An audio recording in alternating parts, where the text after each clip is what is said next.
मल्हारपुर।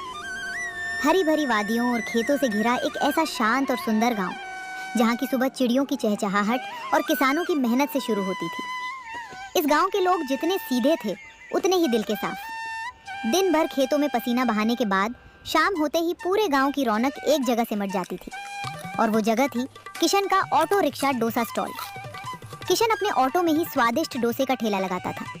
उसके डोसे का स्वाद ऐसा लाजवाब था कि दूर दूर से लोग सिर्फ उसकी उंगलियों का जादू चखने खिंचे चले आते थे।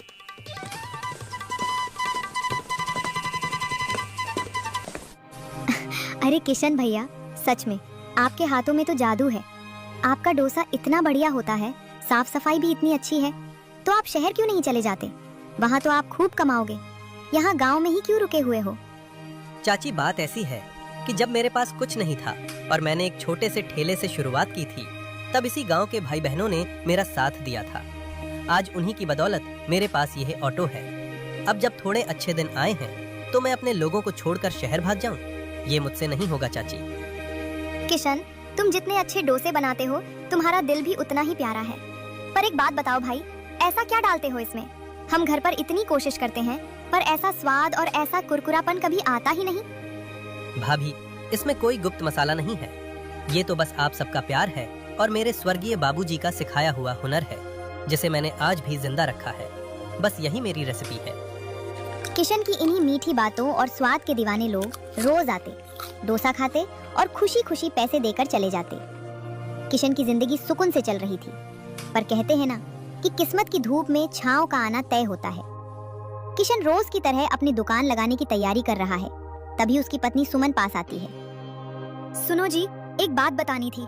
कल जब आप दुकान पर गए थे, तब गांव के 2-3 लोग घर आए थे। उनके साथ वो जमींदार धनीराम सेठ भी था। वो आपके बारे में पूछ रहा था और कह रहा था कि कोई पुराना पैसा बकाया है। मैं उन्हें ठीक से पहचानती नहीं थी, इसलिए मैंने कुछ ज्यादा नहीं बोला। क्या धनीराम सेठ? वो लालची आदमी हमारे घर आया था, पर क्यों? कहीं ऐसा तो नहीं कि बाबूजी ने बीमारी के वक्त उससे कुछ उधार लिया हो और जाने से पहले मुझे बता ना पाए हो? मुझे तो अभी से घबराहट हो रही है सुमन, न जाने क्या मुसीबत आने वाली है। आप परेशान मत होइए, भगवान पर भरोसा रखिए, जो होगा अच्छा होगा। बस मेरी एक बात मानिए, अगर वो रास्ते में कहीं मिले भी तो गुस्सा मत करना, शांति से बात संभाल लेना। ठीक है सुमन, तुम फिक्र मत करो। आज वैसे ही बहुत देर हो गई है, मैं निकलता हूँ। किशन अपना ऑटो लेकर अपनी तय जगह पर पहुँचता है और दुकान लगाता है। अभी कुछ ही देर हुई थी कि तभी धनीराम सेठ अपने 2 लठैतों के साथ रौब झाड़ता हुआ वहाँ आ धमकता है। और भाई किशन, क्या हाल चाल है? मैं ठीक हूँ सेठ जी, आप बताइए, हमारे गरीब खाने पर कैसे आना हुआ? सब ठीक ही है। कल मैं तुम्हारे घर गया था, तुम्हारी पत्नी मिली थी। बहुत सीधे साधे लहजे में बात कर रही थी। शायद जानती नहीं कि धनीराम सेठ कौन है। जी, वो आपको नहीं पहचानती थी। उसने मुझे बताया कि आप आए थे। पर सेठ जी, आप किस सिलसिले में आए थे? साफ साफ बताइए। सिलसिले की बात सुन। तेरे स्वर्गीय बाप ने मुझसे पूरे 5,000 रुपए उधार लिए थे। मैं तो भूल ही गया था, पर कल जब पुरानी बही खाता खोली तो देखा कि वो पैसे आज तक चुकाए ही नहीं गए। अब इतने सालों का ब्याज मिलाकर पूरा हिसाब 25,000 रुपए बैठता है। क्या 25,000 रुपए? सेठ जी, इतने पैसे? क्या सच में मेरे बाबूजी ने? ऐ लड़के, जुबान संभाल कर बात कर। धनीराम का खाता कभी झूठ नहीं बोलता। अगर तू चुपचाप पैसे नहीं दे सकता तो ये जो तेरी फटफटिया है ना, इसे मैं उठा ले जाऊंगा। इसे बेचकर अपना पैसा वसूल करूंगा। सेठ जी, रहम खाइए। मुझे इस उधार के बारे में कुछ नहीं पता था, पर मैं आपके पैसे खाऊंगा नहीं। मुझे बस 1 महीने का वक्त दे दीजिए, मैं दिन रात एक करके आपके 25,000 रुपए चुका दूंगा। 1 महीना? नहीं, मैं तुझे सिर्फ 10 दिन का समय दे रहा हूँ। 10वें दिन मैं खुद यहाँ आऊंगा और मुझे मेरे पूरे पैसे नगद चाहिए। अगर पैसे नहीं मिले तो याद रखना, तेरी ये दुकान, तेरा घर, तेरी जमीन सब मेरी हो जाएगी। और सुन, पैसे नहीं दे पाया तो अपनी पत्नी की शादी मेरे लड़के से करानी पड़ेगी। धनीराम सेठ की ये आखिरी बात सुनते ही किशन के सब्र का बांध टूट गया। उसकी आंखों में अंगारे उतर आए। सेठ धनीराम, अपनी हद में रहकर बात करो। बात सिर्फ पैसों की है तो 10 दिन की मोहलत मांगी है ना। मैं वादा करता हूँ कि 10वें दिन तुम्हारी रकम तुम्हारे सामने होगी। अब चुपचाप यहाँ से चले जाओ, इससे पहले कि मेरा गुस्सा 7वें आसमान पर पहुँचे और मैं कुछ ऐसा कर बैठूं जिससे तुम्हारी खैर न हो। अच्छा, बड़ी गर्मी है तुझमें। मुझे ऐसी गर्मी शांत करने का पुराना तजुर्बा है। चलो रे लड़को, 10 दिन बाद इसका सारा घमंड इसी जमीन पर मिला देंगे। धनीराम सेठ के जाने के बाद किशन बहुत परेशान था। तभी वहाँ शहर से आया एक नया शादीशुदा जोड़ा आकर रुकता है। नमस्ते भैया, क्या आप ही किशन जी हैं? जी साहब, मैं ही किशन हूँ। बताइए क्या सेवा करूँ? दरअसल हम पास के शहर से आए हैं। बगल वाले इलाके में मेरा एक छोटा सा कारखाना है। मुझे वहाँ के स्टाफ और वीआईपी मेहमानों के लिए एक बेहतरीन बावर्ची की तलाश थी। हमने आपके स्वाद की बहुत तारीफ सुनी है। क्या आप हमारे कारखाने के मुख्य शेफ बनेंगे? साहब, आपकी पेशकश के लिए शुक्रिया। मैं खाना तो बहुत अच्छा बना लेता हूँ, पर मैं अपना ये गांव और यहाँ के लोगों को छोड़कर शहर नहीं जा सकता। मुझे अपने इस छोटे से काम से बहुत लगाव है। अरे किशन जी, पैसों की चिंता मत करो। तुम जो मांगोगे वो मिलेगा। महीने के 10,000, 20,000 या 25,000, तुम बस हाँ कहो। नहीं बाबू साहब, बात पैसों की नहीं, अपनों की है। मैं नहीं आ पाऊंगा, मुझे माफ कर दीजिए। अच्छा किशन जी, अगर आप शहर नहीं आ सकते तो कोई बात नहीं। क्या आप हमारे कारखाने के लिए रोज के 40 से 50 डोसे पैक करके दे सकते हैं? हम रोज खुद गाड़ी भेजकर यहाँ से मंगवा लिया करेंगे और आपको पूरे पैसे एडवांस दे दिया करेंगे। अरे मैडम जी, अगर ऐसी बात है तो ये तो बहुत अच्छी बात है। मैं रोज सुबह एकदम ताज़ा और गर्मा गर्म डोसा पैक करके यहीं तैयार रखूंगा। आपकी गाड़ी आकर ले जाया करेगी। चलिए, ये डील पक्की रही। पर इतनी बातें हो गईं, पहले हमें वो मशहूर डोसा खिलाकर तो देखिए कि स्वाद कैसा है। जी बाबूजी, अभी लाया। मैडम जी, आपके लिए भी। किशन फुर्ती से 2 प्लेट डोसा तैयार करता है। जैसे ही वो दोनों पहला निवाला खाते हैं, उनके चेहरे खिल उठते हैं। वाह किशन जी, सच में जैसा सुना था, स्वाद उससे भी कहीं ज्यादा लाजवाब है। आपकी तरक्की को कोई नहीं रोक सकता। वाकई अद्भुत स्वाद है। ये लो तुम्हारे एडवांस पैसे। कल से हमारा ऑर्डर तैयार रखना। उन दोनों के जाने के बाद किशन की आंखों में उम्मीद के नए आंसू थे। जहां एक तरफ 25,000 रुपए का पहाड़ जैसा कर्ज था, वहीं भगवान ने उसे तुरंत कमाने का एक नया जरिया दे दिया था। उस दिन किशन का सारा सामान बहुत जल्दी बिक गया और वो एक नई उम्मीद के साथ शाम को अपने घर की तरफ लौट चला। क्या बात है जी, आज चेहरे पर रौनक भी है और आंखों में थोड़ी चिंता भी। धनीराम सेठ मिला था क्या रास्ते में? हाँ सुमन, धनीराम सेठ आया था अपनी दुकान पर और जो डर था वही हुआ। बाबूजी ने सच में उससे 5,000 रुपए उधार लिए थे। अब वो ब्याज मिलाकर पूरे 25,000 रुपए मांग रहा है। उसने मुझे सिर्फ 10 दिन की मोहलत दी है और धमकी दी है कि अगर पैसे नहीं दिए तो वो हमारा घर, जमीन और मेरा ऑटो सब छीन लेगा। धनीराम सेठ की धमकी और 25,000 रुपए की बात सुनकर सुमन का दिल बैठ गया। अरे सुनो तो सही, घबराओ मत।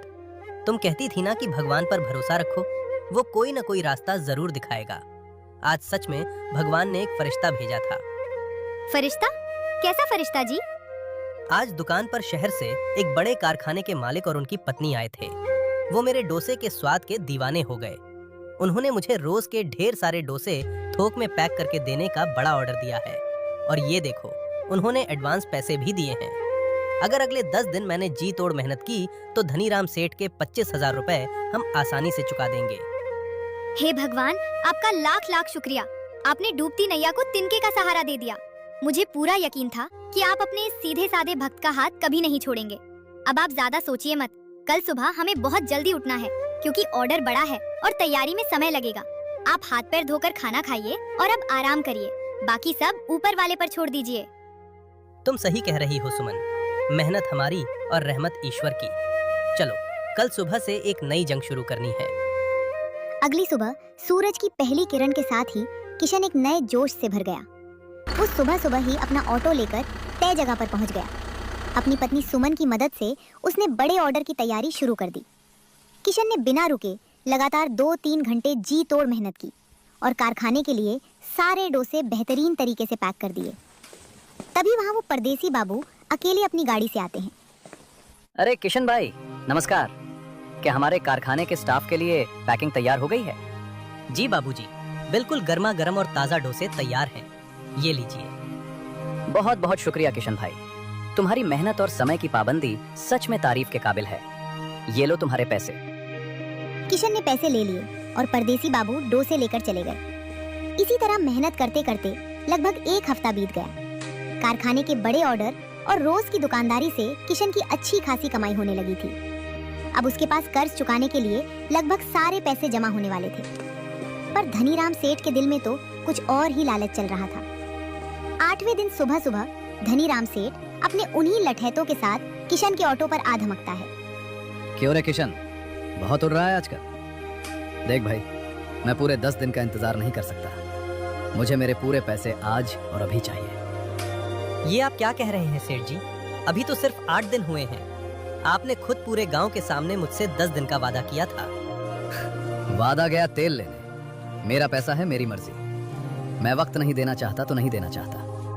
अगर आज पैसे नहीं दे सकता तो चुपचाप अपने खेत, अपनी जमीन और इस ऑटो की चाबी मेरे हवाले कर और अपना बोरिया बिस्तर समेट कर इस गांव से दफा हो जा। सेठ जी, जुबान की भी कोई कीमत होती है। ऐसा नहीं होता कि आप 10 दिन की बात करके 8वें दिन ही सब कुछ छीनने आ जाएं। ये सरासर नाइंसाफी है। धनीराम सेठ और किशन के बीच ये बहस चल ही रही थी कि तभी वहाँ रोज की तरह परदेसी बाबू अपनी गाड़ी से आकर रुकते हैं। दोनों को झगड़ते देख वो तुरंत बीच बचाव करने आते हैं। अरे क्या बात है किशन भाई, सुबह सुबह तुम दोनों के बीच ये किस बात का झगड़ा चल रहा है? कुछ नहीं बाबूजी, बस बाबूजी का एक पुराना कर्ज था। सेठ जी ने मुझे 10 दिन का वक्त दिया था, लेकिन ये आज 8वें दिन ही पैसे मांग रहे हैं। मेरे पास पैसे लगभग तैयार हैं। बस 2 दिन का समय और मिल जाता तो मैं पूरे पैसे चुका देता, पर ये आज ही सब कुछ छीनने पर अड़े हैं। ए ओए शहर के बाबू, तुम कौन हो हमारे बीच में पड़ने वाले? हम गांव वालों के आपसी मामले में टांग अड़ाना अच्छी बात नहीं है, समझे? चुपचाप किनारे हो जाओ। धनीराम सेठ का ये घमंड देखकर परदेसी बाबू मुस्कुराए। धनीराम सेठ जी, मेरा नाम राजवर्धन है और मैं शहर की मल्टीनेशनल फूड्स फैक्ट्री का मालिक हूँ। तुम जिसे मामूली डोसे वाला समझ रहे हो ना, वो मेरी फैक्ट्री का सबसे खास पार्टनर बनने जा रहा है। और रही बात पैसों की, तो बताओ कितना बकाया है किशन का? पूरे 25,000 रुपए ब्याज समेत। बस इतनी सी बात के लिए तुम एक ईमानदार इंसान को डरा रहे हो। ये लो तुम्हारे पूरे 25,000 रुपए नकद। गिन लो इन्हें, और आज के बाद अगर किशन भाई या उनके परिवार के आसपास भी दिखाई दिए तो शहर की पुलिस से सीधा मेरा पाला पड़ेगा, याद रखना। धनीराम सेठ ने कांपते हाथों से पैसे लिए। उसका सारा घमंड पल भर में चूर चूर हो गया।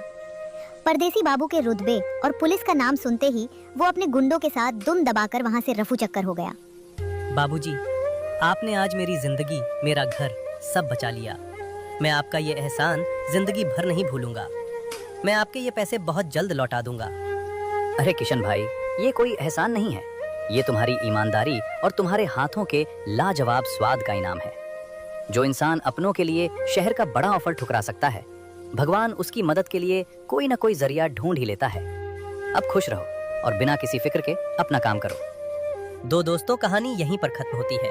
और हाँ, मैंने सिर्फ 1 महीने में अपना YouTube एनिमेशन चैनल मोनेटाइज किया और $800 तक का रेवेन्यू कैसे जनरेट किया। अगर आप भी यही सीखना चाहते हैं तो मेरी ई बुक देखें। इसमें मैंने